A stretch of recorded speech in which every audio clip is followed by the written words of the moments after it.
하나님 말씀 보겠습니다. 하나님 말씀 히브리서 11장 24절에서 26절입니다. 신약성경 366페이지에 있습니다. 히브리서 11장 24절에서 26절.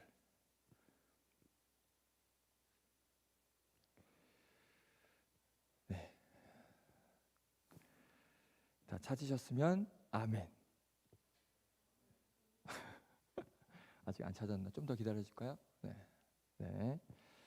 히브리서 11장 24절부터 26절 우리 다 같이 한 목소리로 크게 하나님의 말씀 봉독하도록 하겠습니다. 시작. 믿음으로 모세는 장성하여 바로의 공주의 아들이라 칭함받기를 거절하고 도리어 하나님의 백성과 함께 고난받기를 잠시 죄악의 낙을 누리는 것보다 더 좋아하고 그리스도를 위하여 받는 수모를 애굽의 모든 보화보다 더 큰 재물로 여겼으니 이는 상 주심을 바라봄이라. 아멘. 우리가 읽은 히브리서 말씀을 가지고 이런 믿음을 가지고 살게 하옵소서라는 제목으로 우리 잠시 은혜를 나누겠습니다. 2022년 새해가 밝았습니다. 아까 제가 중고등부 예배 때도 말씀을 드렸지만 이 새해 첫 주인 만큼 여러분들에게 어떤 말씀을 전할까 또 기도하고 고민하다가 올 한 해 이제 앞으로 우리가 마주할 올 한 해 또 올 한 해뿐만 아니죠. 우리가 주님 나라가는 그날까지 우리의 삶과 우리의 또 인생 속에서 우리가 어떠한 믿음을 가지고 살아가야 하는지를 또 결단하고 또 고백하고 그리고 다짐하는 그러한 말씀과 메시지를 좀 여러분들과 나누면 좋겠다라는 그런 생각으로 말씀을 준비했습니다. 그러니까 집중해서 잘 들으시기를 주님의 이름으로 축복드립니다. 아멘. 아멘. 자, 오늘 여러분과 제가 읽은 히브리서 11장 이 11장을 보면 성경의 믿음의 선진들, 그러니까 걸출한 믿음의 용사들이라고 표현할까요? 믿음의 선진들이 기록이 되어 있어요. 그래서 히브리서 11장을 무슨 성경이라고 하냐? 믿음장이라고 이야기를 합니다. 믿음장. 1절에 보면 믿음은 바라는 것들의 실상이요 보지 못하는 것의 증거니라고 그렇게 시작을 하고 있죠. 그래서 이 믿음을 말씀하고 있는 성경이 바로 우리가 읽은 히브리서 11장 말씀이에요.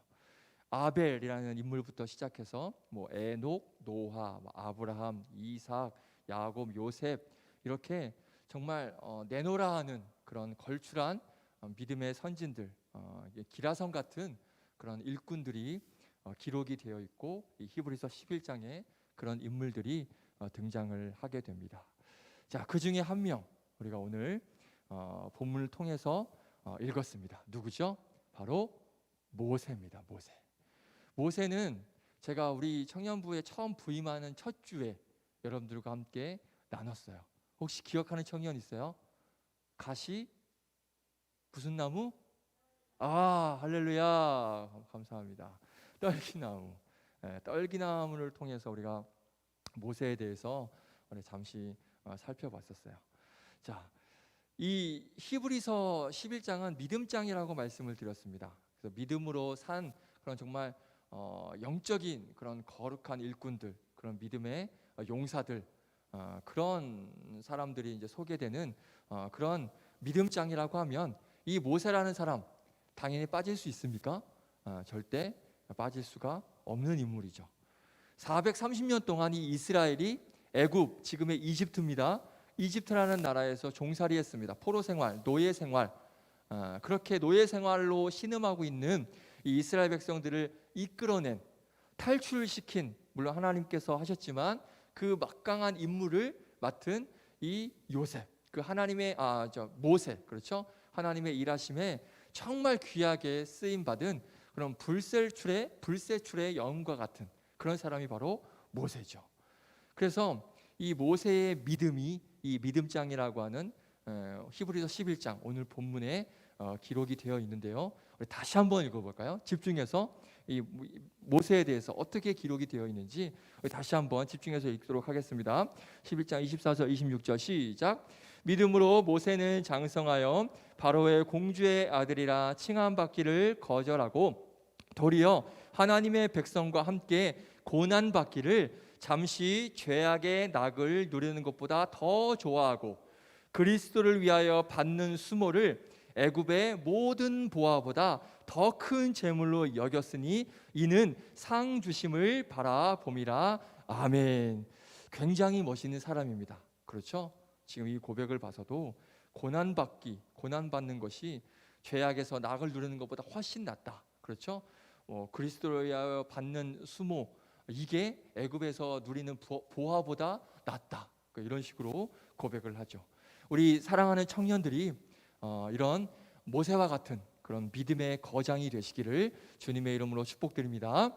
자, 그런데 오늘 여러분과 제가 살펴볼 주인공 인물은 모세가 아니에요. 걸출한 믿음의 거장, 이 모세라는 인물, 그리고 그의 믿음, 모세의 정말 너무나도 말로 표현할 수 없는, 형용할 수 없는 그런 믿음. 자, 사실 기독교 신앙과 그리고 우리 신앙 믿음이라는 것이 어때요? 하늘에서 갑자기 뚝 떨어지나요? 갑자기 자고 일어났는데 막 하나님에 대한 믿음과 신앙이 막 이 정도였다가 갑자기 이렇게 막 차오르고 한순간에 그러게 되나요? 그럴 수가 없어요. 갑자기 하늘에 떨어지듯이 나의 믿음과 신앙이 갑자기 막 일치월장하거나 그렇게 되지 않는다는 것이죠. 기독교에서는 도제 신앙이라는 말이 있습니다. 도제 신앙. 무슨 말이에요?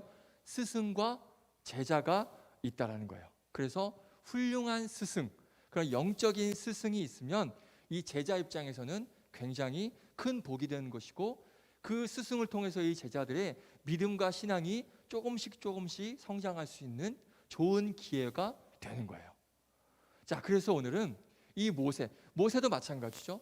모세가 뭐 하루아침에 자고 일어났을 때 뭐 믿음과 신앙이 그렇게 막 일치월장 갑자기 이렇게 막 쑥 자라고 했나요? 그렇지 않았다라는 거예요. 이 모세라는 걸출한 인물을 있게 했던 그 스승이 분명히 존재했다는 것이죠. 자, 그 스승에 대해서 오늘 우리가 살펴보려고 합니다. 자, 그러면 모세에 있어서 스승은 누구일까요? 성경을 이렇게 좀 보다 보면 모세가 스승이 있었나? 아마 그렇게 좀 성경에 조금 깊이 이렇게 관심이 있고 읽는 청년이 있다면 아마 그 생각이 좀 들 수도 있을 것 같아요. 모세가 스승이 있었나? 하나님입니까? 그렇게 생각할 수 있겠죠. 자, 스승이 누구냐? 오늘 우리가 읽은 본문 바로 앞절 23절에 등장합니다. 네, 자막 한번 띄워주시고요. 네, 23절 읽어봅니다. 스승이 누군지 시작. 믿음으로 모세가 낳았을 때에 그 부모가 아름다운 아이임을 보고 석 달 동안 숨겨 왕의 명령을 무서워하지 아니하였으며. 아멘. 자, 히브리서 11장은 믿음장이라고 말씀을 드렸습니다. 믿음의 선진들이 소개되고 있는 성경이라고 말씀드렸습니다. 그래서 모세가 포함되는 건 당연하죠. 그렇죠? 그런데 모세와 더불어서 지금 방금 읽은 23절에 믿음의 선진으로 기록된 인물, 누구로 기록되어 있죠? 찾았습니까? 누군 것 같으세요? 누구? 모세의 부모님. 모세의 부모님이라고 지금 말씀하고 있어요. 그럼 모세의 부모가 누굴까요? 출애굽기 6장 20절에 나옵니다. 출애굽기 6장 20절 시작. 아므람은 그들의 아버지의 누이 요게벳을 아내로 맞이하였고 그는 아론과 모세를 낳았으며 아므람의 나이는 137세였으며. 아멘. 자, 누굽니까? 부모가 아므람과 요게벳. 요게벳은 많이 들어봤죠. 그렇죠? 네, 우리가 잘 알고 있는 인물이 요게벳이에요.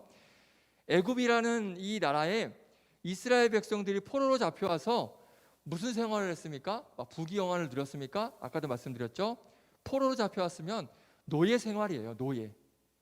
담임 목사님의 아들의 이름이 한호죠. 뜻이 뭔지 아세요? 저 지난주에 알았어요. 알아요? 하나님의 노예. 네, 저 지난주에 알았어요. 하나님의 노예. 둘째가 예수님의 노예인가요? 예노 맞나요? 예수님의 노예. 그렇죠. 근데 요거는 물론 좀 성격이 다르지만 이스라엘 백성들이 애굽이라는 나라의 포로로 끌려가서 노예 생활을 했어요. 노예 생활. 그런데 이 노예 생활을 하는 이스라엘 백성들이 어떻게 될까요? 숫자가 점점점 주는 게 아니라 노예 생활을 하고 있음에도 불구하고 그 숫자가 막 점점 뭐 엄청 감당하지 못할 만큼 불어나는 거예요. 그러니까 당시에 애굽 왕이었던 바로가 이 상황에 대해서 두려움을 가집니다. 이것 봐라. 아니 노예 주제에 갑자기 이렇게 막 세력이 커져? 이렇게 두려움을 가지게 되는 거예요. 그래서 바로 왕이 어떤 계략을 세우냐면 이 포로지만 노예지만 점점 뭔가 막 확장되는 성장하는 이스라엘 백성들의 그런 성장을 막기 위해서 무슨 명령을 내리냐?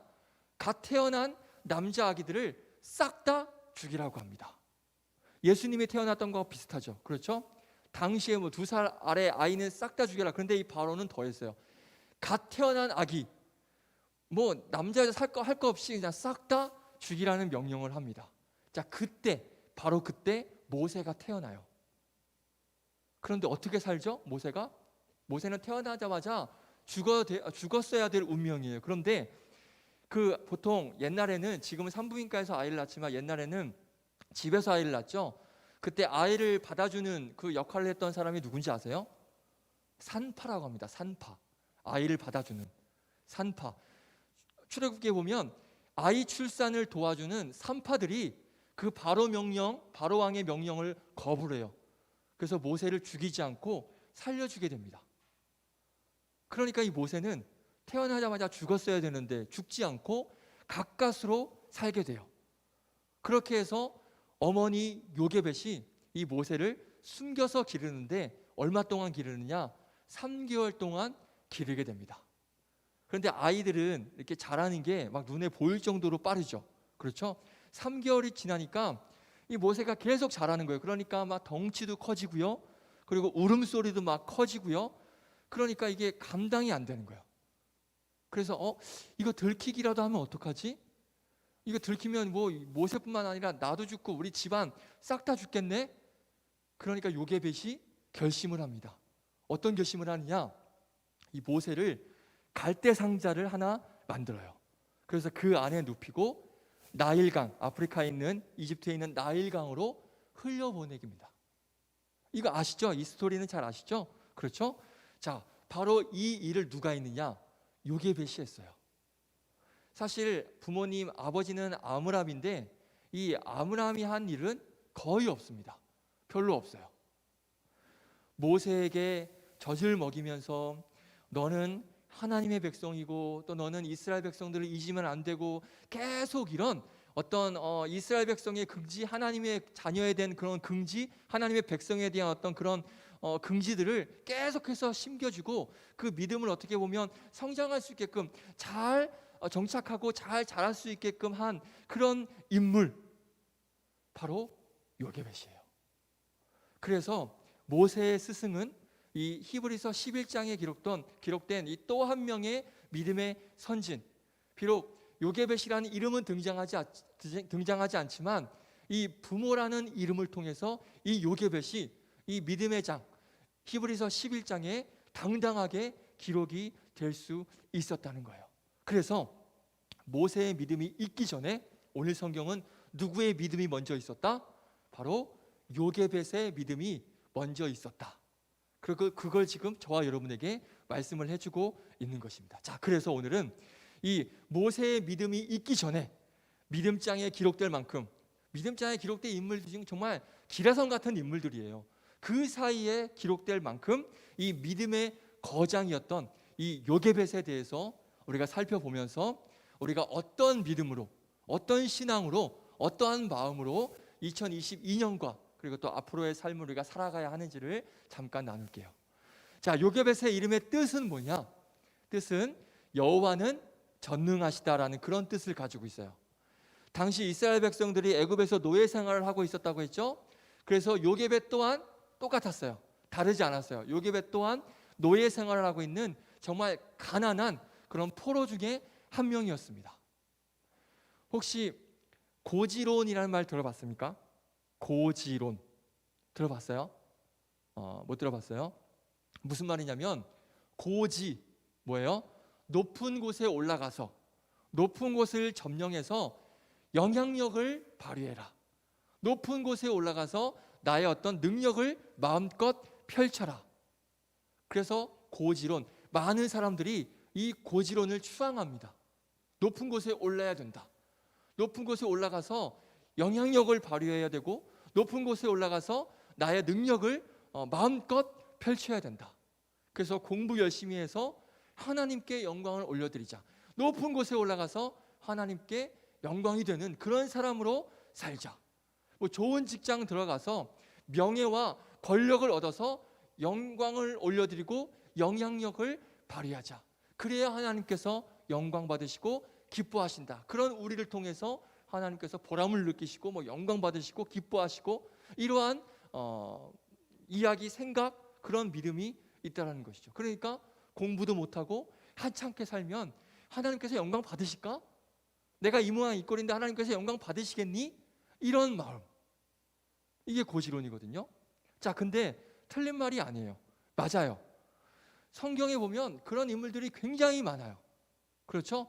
높은 고지에 올라가서 모세, 막 아브라함, 높은 고지에 올라가서 막 영향력을 발휘한 인물들이 성경에 수두룩합니다.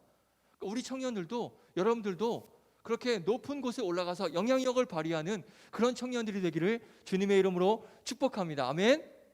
자, 고지에 올라가서 남들이 못하는 것 여러분들이 하면, 올라가서 막 크리스찬으로서 높은 곳에서 그런 어떤 신앙의 그런 영향력을 발휘하면 그게 하나님께 분명히 영광이 되죠. 그렇죠? 그러나 그것이 다가 아니라는 걸 우린 또 알아야 돼요. 왜냐? 모세같이 걸출한 지도자, 고지에 올라가서 영향력을 발휘한 지도자들 분명히 많이 있습니다. 모세같이 높은 곳에 올라가서 그런 영향력을 끼친 인물 분명히 있습니다.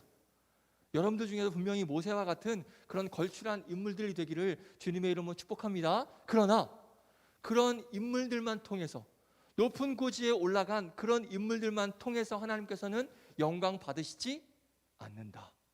물론 그들의 영광을 받으시지만 그런 사람들의 영광만 받으시지 않는다는 것이죠.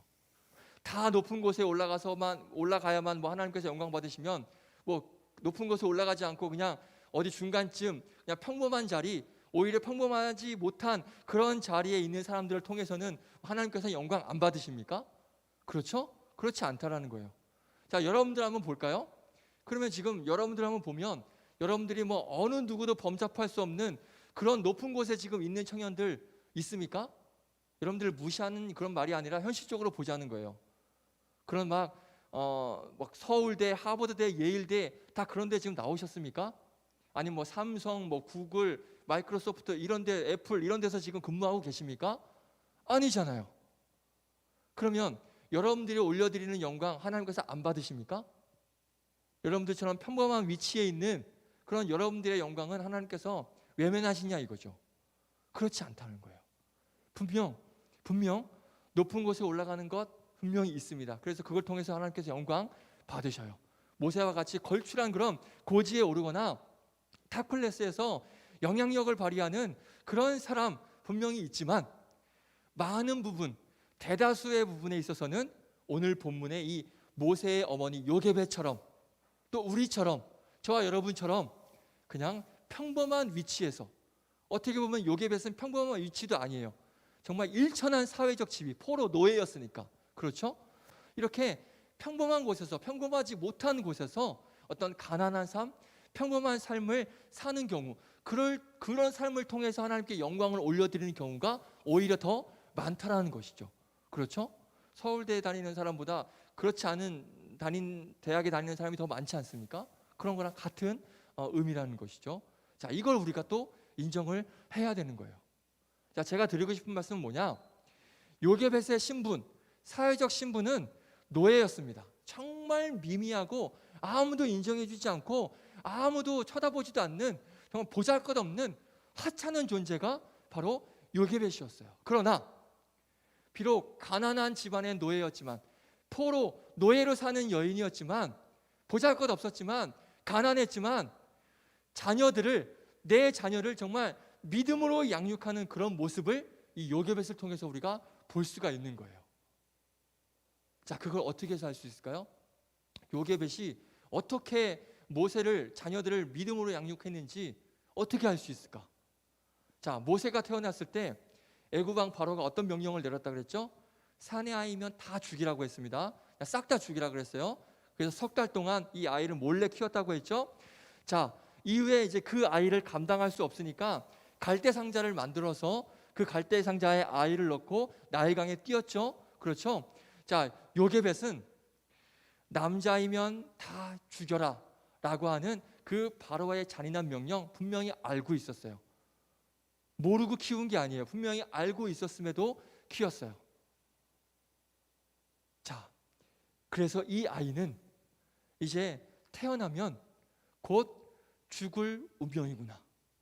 죽을 운명이라는 것도 요게벳은 알고 있었어요. 그 현실을 잘 알고 있었어요. 하지만 그 현실보다, 그 눈에 보이는 현실보다는 뭐 이제 이 아이는 죽을 거야, 뭐 죽어야 돼, 그 현실보다는 이 아이 속에 아름다움, 오늘 본문에 아름다움, 잘생김을 봤다 그러거든요.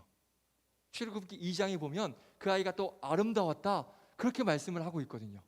자, 여기서 아름다움, 잘생김은 무엇을 의미하는 거냐면 정말 외모가 막 뭐 조인성 같이, 강동원 같이 잘생겨 그 얘기가 아니라 이 아이가 하나님의 작품, 어떤 하나님의 자녀, 어떤 이 아이에게 하나님의 비전과 하나님의 어떤 계획과 꿈이, 소망이 있다라는 것을 이 요게벳은 모세에게 그것을 봤다라는 거예요.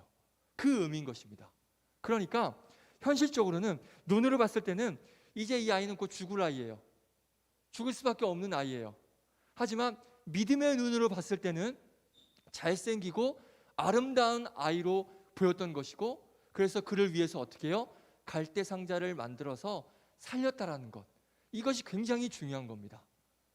자, 그러면 이런 의문이 들 거예요. 아니 뭐 갈대 상자 만드는 게 뭔 믿음의 행위지? 뭐 갈대 상자 그냥 살리고 싶어서 살렸는데 그게 무슨 어떤 믿음의 행위냐? 그렇게 우리가 반문할 수 있습니다. 의문할 수 있습니다. 자, 그러면 그 의문의 답이 어디 있는가? 성경에 있습니다. 한번 읽어볼까요? 자, 출애굽기 2장 1절 3절.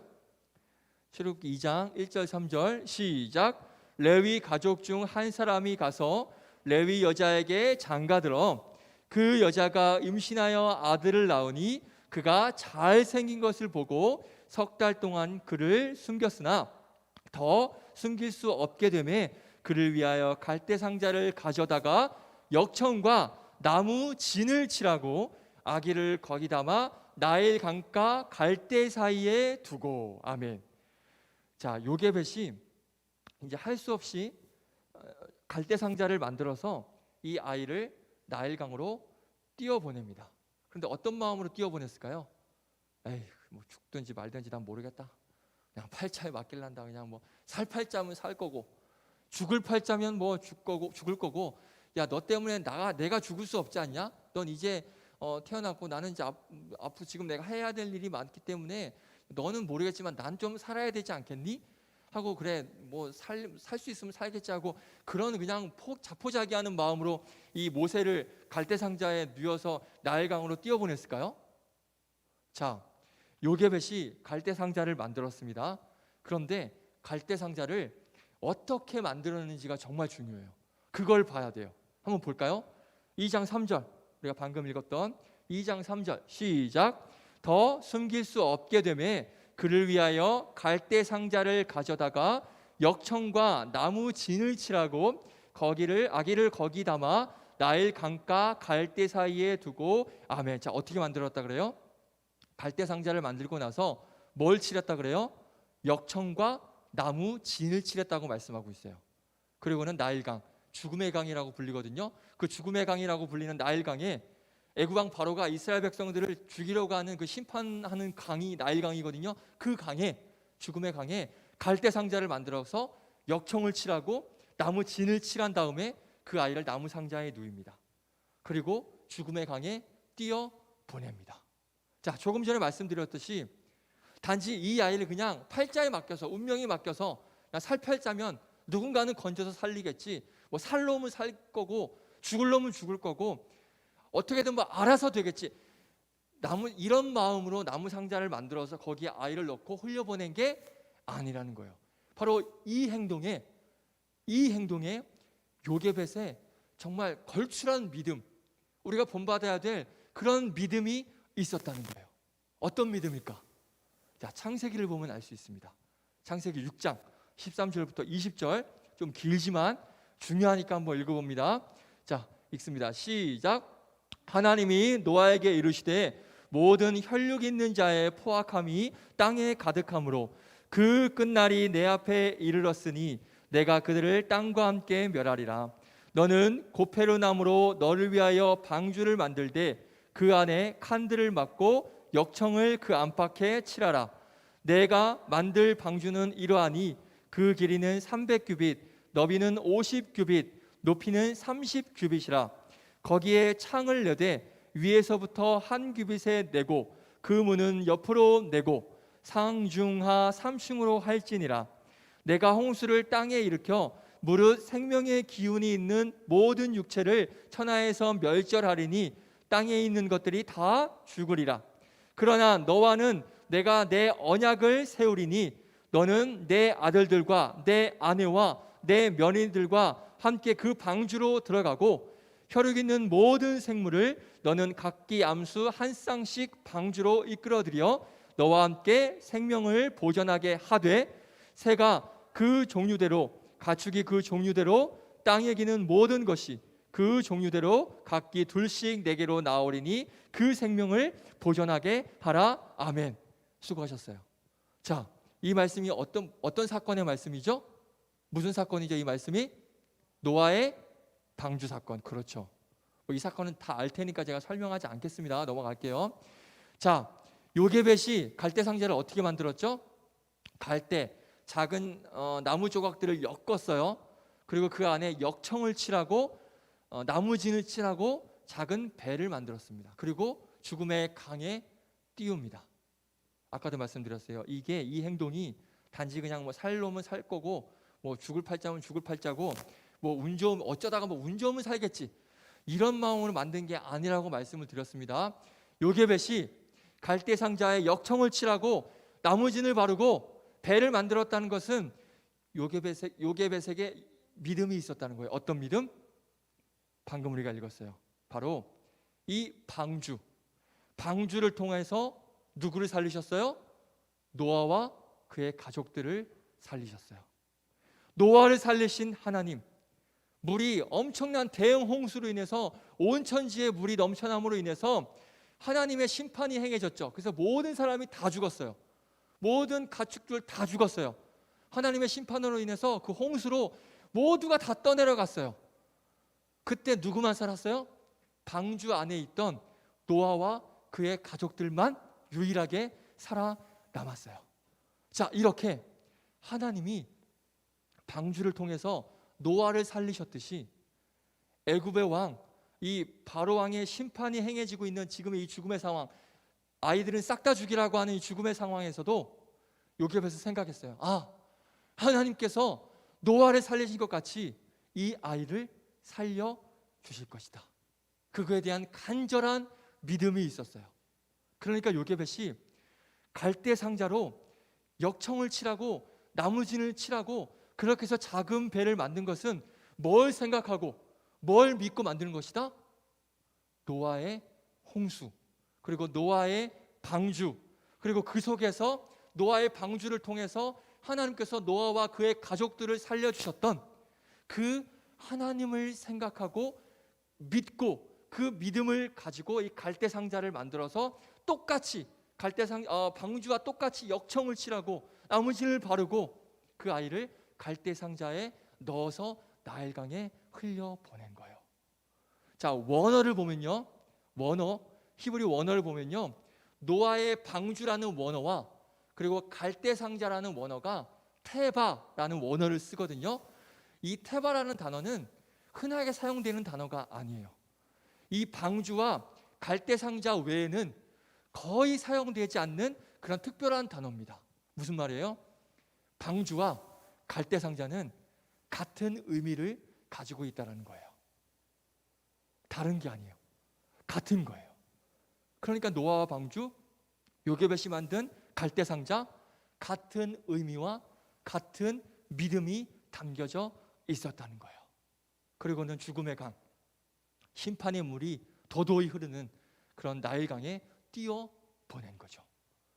방주 안에서 노아를 살리신 그 하나님께서 내 아이도, 사랑하는 내 아들도 살리실 것이다. 이 요게벳에게는 바로 그 믿음이 있었던 거예요. 그 믿음을 가지고, 노아를 방주를 통해서 살리셨던 그런 믿음을 가지고 이 아이도, 갈대상자에 누워있는 내 아이도 하나님께서 똑같이 노아와 같이 살려주실 것이다. 그 믿음으로 모세를 띄워 보낸 거예요. 자, 그래서 히브리서 11장은 이 모세의 믿음이 있기 전에 가난한 노예의 삶을 살아가는 한 여인의 이름, 행위가 믿음의 선진들과 어깨를 견주면서 기록이 되어 있다는 것이죠. 요게벳은 분명 그 방주의 믿음, 분명히 그 믿음을 가지고 만들었을 거라고 저는 확실합니다. 자, 사실 이 요게벳 당시에는 구약 성경이 있었을까요? 없었죠. 구약 성경은 지금 후대에 기록이 된 거니까 없었어요. 이때는 구약 성경이 없었어요. 그러면 요게벳이 이 방주 사건을 어떻게 알고 있었을까요? 분명 이 방주 사건이 어떤 구전, 그렇죠? 입에서 입으로 전해져 내려오는 그런 하나님의 어떤 기적, 심판, 이것에 대한 이야기를 전해드리면서 요게벳도 분명히 알고 있었다는 거예요. 노아의 홍수, 심판 다 알고 있었을 것이고, 노아의 배를 만들고 노아가 어떻게 배를 만들었는지, 뭐 나무를 엮여서 뭐 역청을 칠하고 노아의 식구들이 그 안에 들어가서 뭐 그 심판 속에서 구원을 받고, 이런 것들 요게벳이 분명히 다 들어서 알고 있었기 때문에 똑같이, 방주와 똑같이 갈대를 나무 삼아서 역청을 칠하고 작은 배를 만들어서 그 아이를, 모세를 그 속에 넣었다는 거예요. 자, 장례식을 가보게 되면 입관이라는 걸 합니다. 뭔지 아세요? 장례식하고 이제 마지막에 관에 넣을 때 가족들이 모여서 같이 인사를 합니다. 모여서 고인 앞에서 마지막으로 예배도 드리고 눈물 흘리면서 마지막 작별을 하죠. 요게벳도 아마 그랬을 거예요. 상자를 만들어서 그 상자에 모세를 뉘어요. 그러면서 그 뚜껑을 덮기 전에 얼마나 많이 울었을까, 요게벳이. 그리고 분명히 울기만 하진 않았을 거예요. 뭘 했을까요? 분명히 기도했을 겁니다. 어떤 기도를 했을까요? 하나님, 이제는 이 아이가 제 손을 떠납니다. 살고 죽는 건 이제 전능하신 나의 하나님 손에 달려 있습니다. 이 아이의 생명은, 이 아이의 앞으로의 인생은 하나님께 달려 있습니다. 이 아이의 인생의 삶의 주인은 어느 누구도 아닌 바로 하나님이십니다. 비록 제가 낳고 길렀지만 이제는 제가 부모의 책임을 할 수가 없습니다. 이제 곧 죽습니다. 저는 여기까지입니다. 이제 하나님이 이 모세의 참 부모님이 되어주셔서 이 아이를 책임져 주시고 길러주시고 이끌어 주시옵소서. 이 기도를 드리고 모세에게 입을 맞추고 뚜껑을 닫고 갈대상자를 나일강에 떠나 보냈겠죠. 그리고는 저 멀리 흘러가는 그 갈대상자를 보면서, 모세야, 내 아들아, 너의 인생의 주인은 이제 하나님이야. 나는 너를 어떻게 이제 할 수가 없어. 너의 삶의 주인은 하나님이시란다. 너의 인생의 참 부모님은 내가 아니라 하나님이시란다. 그렇게 흘러가는 갈대상자, 내 아이를 보면서 요게벳은 그렇게 인사를 했겠죠. 그리고 아까 말씀드린 대로 하나님이 이 아이의 삶의 주인이시고 인생의 주인이시고 참 부모님이시기에 하나님께서 저 아들을, 내 아이를 꼭 돌보아 주십시오. 저는 아무것도 할 수 없습니다. 이제 저는 아무것도 할 수 없습니다. 그러한 기도를 하나님 앞에 올려드렸겠죠. 자, 바로 이런 요게벳의 모습, 그리고 하나님을 향한 믿음, 가난한 노예의 삶을 살고 있는 정말 힘들고 고되고 비천한 삶을 사는 그 한 여인이 이 히브리서 11장 믿음장이라고 하는 그런 믿음의 거장들, 모세와 아브라함과 야곱과 이삭과 이런 믿음의 사람들과 어깨를 견주면서 기록될 수 있었던 이유, 바로 그 이유가 있는 거예요. 사랑하는 우리 청년들, 우리의 위치, 우리의 사회적 지위, 그리고 사는 형편은 분명히 다 달라요. 그렇죠? 다 똑같지 않습니다. 특히 지금 여러분의 세대가 부모님의 세대보다 더 살기 힘들다라는 그러한 전문가들의 분석이 있어요. 실제 그렇게 되고 있죠. 부모님 세대보다 여러분들이 지금 사는 이 시대가 더 치열하고 더 힘든 시대에 우리가 살고 있습니다. 대학생들, 제가 주변에 전에 사역했던 청년부도 그렇고 청년들만 봐도, 대학생들만 봐도 어때요? 취업도 안 되고요. 그리고 학교를 다니면, 알바를 안 하면 학교 다니는 게 쉽지가 않아요. 물론 여유 있는 부모님들을 둔 청년들은 뭐 제외겠지만 사는 게 정말 빠듯해요. 하루 종일 학교를 다니는데 야간에 편의점을 해요. 알바를 새벽까지. 그러니까 잠 하루에 3-4시간 자고 학교 다니는 청년이 있어요. 바로 전 사역제 청년이거든요. 그러니까 주일날 만나면 막 다크서클이 여기까지 내려가 있는 거예요. 잠을 못 자니까 일주일 내내. 근데 그렇게 안 하면 뭘 할 수가 없는 거예요. 생활도 안 되고 부모님이 여유가 없으니까. 등록금 보태야 되고 학자금 대출도 갚아야 되고, 그리고 또 좀 나이가 있는 청년들은 결혼 준비도 해야 되니까, 그러니까 막 사는 게 엄청 치열하죠. 대학생들 보면 아르바이트 해가지고 뭐 번 돈 쪼개서 써야 되죠.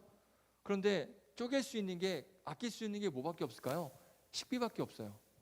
그러니까 막 편의점 가서 도시락 사 먹고 컵라면 사 먹고 이렇게 다 식사를, 끼니를 때우죠. 그렇게 힘들어하는 대학생 청년들이 많아요. 그런데 이제 그렇지 않고 어려운 거 없이, 돈 걱정 없이, 그럼 뭐 좋은 직장에서 뭐 직장 생활하고 또 어려움 없이 공부하고 생활하고 나름 뭐 기반을 잡은 청년들도 있습니다. 분명히 그런 청년들이 있으면 그런 청년들은 분명히 지난번에 말씀드렸죠. 하나님 앞에 2배는 더 감사해야 돼요. 2배는 더 열심히 헌금해야 되고요. 2배는 더 열심히 예배해야 되고요. 2배는 더 열심히 하나님 앞에 헌신해야 됩니다. 아멘이십니까? 그런데 더 많은 경우에는 정말 빡빡하고 힘든 삶을 살고 있는 게 우리 청년들이에요. 바로 이 노예의 삶을 살았던 요게벳처럼. 그 노예의 삶이 안락했겠습니까? 편안했겠습니까? 인간 취급 못 받죠. 개 취급받고 살았겠죠. 얼마나 그런 힘든 고된 그런 노예의 삶을 살았겠습니까? 자, 이 요게벳처럼 사회적 지위, 삶의 형편이 어떠하다 할지라도, 지난주에 말씀드렸죠. 지금 내 눈앞에 있는 현실, 보이지 않는 그런 막막한 미래, 나는 왜 이 모양일까? 내가 뭘 하겠어? 나는 안 되나 보다. 뭐 가난한 우리가 뭘 하나? 난 희망이 안 보이네. 뭐 어떻게 될 때는 되겠지? 이런 부정적인 현실, 어떤 뭐 낙담, 실망, 포기, 이럴 게 아니라, 비록 내 앞길이 지금 보이는 거 없고 손에 잡히는 거 없지만 요게벳처럼 하나님의 일하심, 하나님의 열심, 하나님의 신실하심, 하나님의 계획하심, 하나님의 역사하심을 우리가 바라보고 그걸 소망하고, 구약시대에 역사하셨던 그 하나님께서 지금도 여전히 살아계셔서 하나님의 구원의 역사를 동일하게 이루고 계시구나, 그 사실을 믿고 그 하나님을 의지하고 나와 우리 가족의 삶을 책임져 주시고 이끌어 주시는 분은 내가 아니라 하나님이시구나, 하나님의 삶의 주인이시구나, 내 영혼의 참된 부모님은 하나님이시다, 이렇게 고백을 하며 사는 사람. 그런 우리 사람들은, 그런 영혼들은 비록 낮은 곳에 있을지라도, 평범한 자리, 일천한 지위에 있을지라도 하나님 보시기에는 어떨까요? 높은 지위에 올라가서, 고지대에 올라가서 영향력을 발휘하는 사람, 그런 사람들과 똑같이 마찬가지로 하나님께서는 기쁘게 영광 받으신다는 것을 기억하시기를 바랍니다. 왜요? 모세를 통해서도 영광 받으셨지만 모세 앞에서 이게 가난한 노예의 삶을 산 이름도 기록되지 않는 이 여인도 믿음의 선진으로 기록이 되었고 하나님께서 우뚝 세워 주셨다는 것. 이런 믿음을 가지고 살게 하옵소서. 바로 여러분들도 이 요게벳과 같은, 비록 내 지위와 내 삶의 형편이 낙담되고 앞이 보이지 않고 나는 평범하고 보잘것없는 존재지만 하나님께서 나를 책임져 주시고 이끌어 주실 것이라는 이 요게벳과 같은 그런 믿음, 이런 믿음으로 살아가는 그런 청년들 되기를 주님의 이름으로 축복드립니다. 하나님 앞에 그런 믿음의 사람으로 기억되고 생명책에 그렇게 기록되길, 그렇게 소망하는 마음으로 하루하루 우리에게 주어진 삶을 살아내시기를 다시 한번 주님의 이름으로 축복드립니다. 할렐루야.